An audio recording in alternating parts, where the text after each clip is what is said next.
Meu nome é Bruno Chagas, eu sou médico veterinário, especialista em doenças e zoonoses parasitárias e vim trazer para vocês hoje um tema relacionado aos diagnósticos parasitológicos.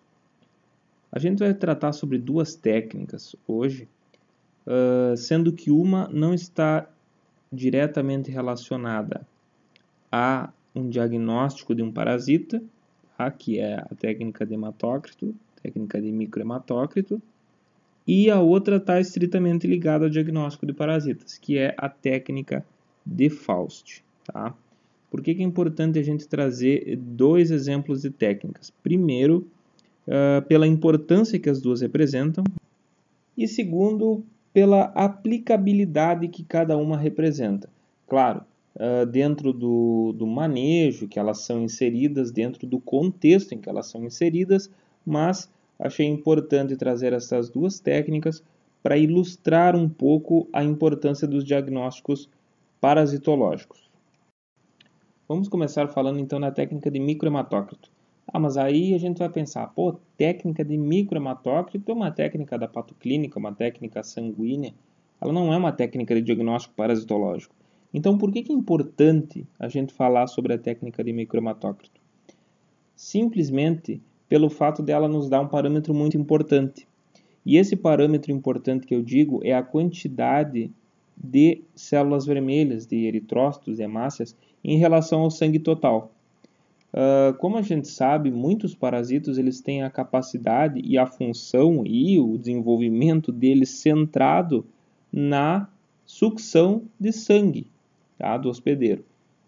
Tanto ectoparasitos quanto endoparasitos. Me vem dois exemplos aqui, o carrapato, aí tanto faz o ripséfalos sanguíneos, ripséfalos micrópolos, ambliomas, porém ele tem a função, para se desenvolver, ele precisa sugar sangue do seu hospedeiro para produzir ovos, fazer suas mudas, e um endoparasita, o ancilóstoma, que também tem uma função de sugar sangue do seu hospedeiro para poder se desenvolver. A partir do momento que esses parasitos, e não só eles, é bom lembrar que até parasitos que não são exclusivamente sugadores de sangue, eles vão acabar entrando em disputa de alimento, irritando esse animal, causando estresse, e de alguma maneira vão acabar desbalanceando a homeostase desse animal, e isso também vai desencadear uma alteração sanguínea. Bueno, esses parasitos, eu vou dar o exemplo desses sanguíneos, tirando o sangue desse animal, ele vai ter um desbalanço, vai quebrar essa homeostase do que existe fisiológica no sangue e vai começar a alterar a quantidade de proteína, a quantidade de líquido, a quantidade de células. E é bem nesse ponto que se encaixa a técnica de microhematócrito. Tá? A técnica de microhematócrito, então, o que ela tem de vantagens sobre a técnica que a gente pode citar? Ela é uma técnica que utiliza uma quantidade muito pequena de sangue. Ela é uma técnica que é muito fidedigna, tá? E ela é uma técnica muito prática. Tu precisa de equipamentos, logicamente, né, para realizar ela, mas é uma técnica que acaba sendo muito prática. O que ela tem como desvantagem? Tu necessita, assim como outras técnicas sanguíneas, de sangue recente, tá? Existem estudos que até 3 dias a alteração do sangue, se refrigerado, ela acaba sendo não tão representativa, porém é importante que seja um sangue recente, tá? Se esse sangue não for recente, que é até o exemplo que eu trago para vocês hoje de um sangue um pouco hemolizado, mas ele vai ter essa hemólise, no caso vai ter essa degradação das hemácias, e essas hemácias vão ficar dispersas no sangue total e tu vai ter uma alteração no teu resultado. Então, aqui nessa primeira imagem, então, começando sobre a metodologia, né, da técnica de microhematócrito, a gente tem três itens, né, vamos chamar o checklist que a gente necessita para fazer a técnica. 3 itens muito importantes para a realização dela, que é o sangue, logicamente, coletado num tubo com EDTA, tubos de microhematócrito e a massa para vedar o tubo. Existem várias técnicas para vedação desse tubo. técnica de vedação a fogo, técnica de vedação com massa, que é essa que a gente utiliza. Aí a massa vai dar a variante que se achar melhor, mas ela tem que ser uma técnica funcional. Tá? Nessa segunda imagem, então, o que é importante como continuidade? Uma homogeneização desse sangue. Por quê? Muitas vezes tu vai coletar de manhã, vai fazer essa técnica de tarde, ou por mais que ela seja feita no mesmo horário, geralmente o EDTA, quando ele é disposto no tubo, ele é disposto em todo o tubo. Então, tu necessita homogeneizar essa amostra, isso já desde a coleta, para que esse sangue entre em contato com todo aquele EDTA para aquela quantidade específica de sangue e que não haja a coagulação desse sangue. Por isso que é importante tu fazer essa homogeneização, como está mostrando as imagens aqui. Posteriormente, a gente introduz esse capilar de vidro no sangue, e aí que tem algumas dicas que a gente pode pegar. Às vezes o pessoal, porque não está subindo, não sei o que, tu dá uma mexida, uma virada nesse sangue, que aquela movimentação acaba alterando essa capilaridade e esse sangue sobe mais fácil. Então isso aí é muita técnica para ir pegando, né? Depois, quando esse capilar já vai estar mais preenchido, tu seca ele, né? Ele vai estar sujo de sangue, né? A princípio ao redor. E para fazer a vedação, uma dica muito importante também é tu deixar um espaço entre a massa e o sangue. Em virtude de quê? Dependendo da massa que tu utilizar, se ela for muito maleável, muito macia, a partir do momento que tu colocar esse sangue para centrifugar, ele já vai estar em contato com essa massa e aquela força de centrifugação, que vai ser 2.500 RPM, 3.000 RPM, ela vai umidificar o entorno dessa massa e pode causar um desprendimento dessa massa do capilar. Aí vai causar um problema que pode vazar teu tubo, né? Então é muito importante que se deixe um espaço entre a massa e o sangue para que tu obtenha uma centrifugação correta.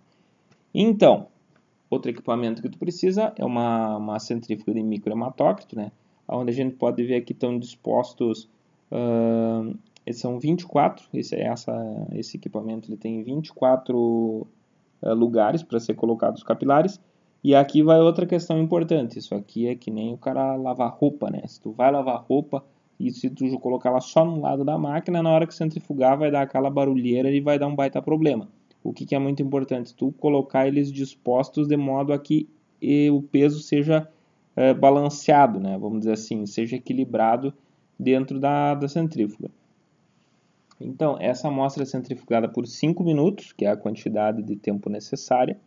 Depois que tu obter essa amostra, aqui já é a amostra centrifugada. Notem que esse sangue já estava hemolizado, então o soro está um pouco avermelhado. Tu coloca nessa régua de avaliação, aonde tu vai colocar a parte de baixo, no caso que ficou centrifugado do sangue, na linha inferior. Na linha superior tu coloca o menisco, né, do soro que ficou. E tu vai traçar essa linha na célula vermelha, na quantidade de célula vermelha. E com isso tu vai obter o resultado do microhematócrito. Passando então para outra técnica que a gente vai abordar, a técnica de Faust. A técnica de Faust é uma técnica de diagnóstico coproparasitológico, então utiliza as fezes para diagnóstico dos parasitas.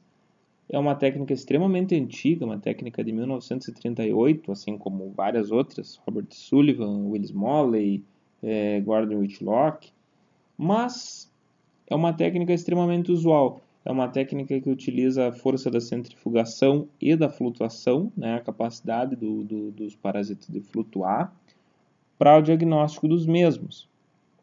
O que ela tem de vantagens e desvantagens, essa técnica?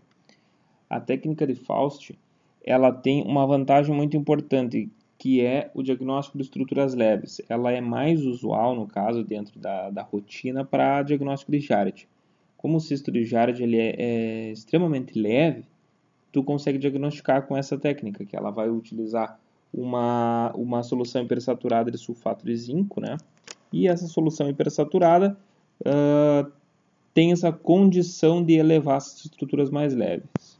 É uma técnica de fácil reprodutibilidade, porém ela requer um conhecimento, né? Alguma desvantagem.